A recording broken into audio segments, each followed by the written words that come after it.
ராஜ்யமும் வல்லமையும் துதி மகிமை மன்னவா என்றென்றும் உமக்கே.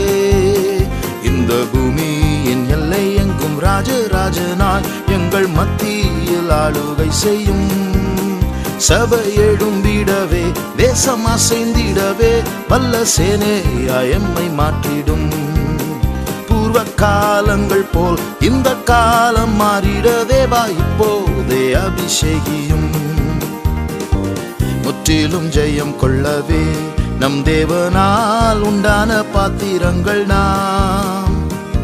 எங்கும் நாம் வெற்றி அடைய வல்ல தேவனே ஆவலாய் அழைக்கின்றாரே. சிலுவையின் வீரரே எழுப்புதல் தீபம் நம்மிலே எரியட்டும் எரிமலையாத்து. இம்மண்ணில் சாதனைகள் படைத்திடுவோம். ராஜ்யமும் வல்லமை